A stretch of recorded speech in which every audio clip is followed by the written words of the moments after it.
எனக்கு அதனால்தான் இந்த தேவன் எனக்கு பிடிக்குது. இந்த ஒரு தேவன் தான் அந்த உலகத்திலே மனுஷனை மதிக்கிற தெய்வம்.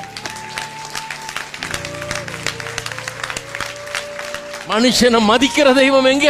மனுஷனை ஒரு துச்சமா நினைக்கிற தெய்வம் கிடையாது. மனுஷனை மதிக்கிறது ஏன் இவர் ஒருத்தர் தான் மதிக்கிறாரு?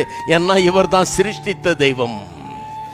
அவருக்கு தானே தெரியும் என்னுடைய அருமை, உங்களுடைய அருமை. நம்ம எப்படி சிருஷ்டித்தார்னு அவருக்கு தான் தெரியும். அவரை கேளுங்க, அவர் சொல்றாரு, நமது சாயலின்படியும் நமது ரூபத்தின்படியும் மனுஷனை உண்டாக்குவோமாக. அவருக்கு தான் தெரியும் நம்முடைய மேன்மை. வேற யாருக்கும் புரிய மாட்டேன்னு பாருங்க. இந்த புரியாத ஆட்கள் தான் என்ன சொல்ற, நீ அங்க வா, இதை பண்ணு, அதை பண்ணு, சித்திரவதை, அதை கொண்டு வா, இதை கொண்டு வா, இப்படி பண்ணு, அப்படி பண்ணு, அப்பதான் அப்படின்றாங்க. கையை கொடு, காலை கொடு.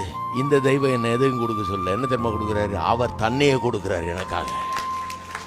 என்னை மீட்டுக் கொள்ள முடியாய் தன்னையே கொடுக்கிறார். கல்வாரி சிலுவையில் ஜீவனை கொடுக்கிறார், என்னை மீட்டுக் கொள்றாரு. ஒன்னு என்று அவர் கேட்கல, என்னுடைய உள்ளத்துல அவருக்கு முதலிடத்தை கேட்கிறார். தப்பா இது?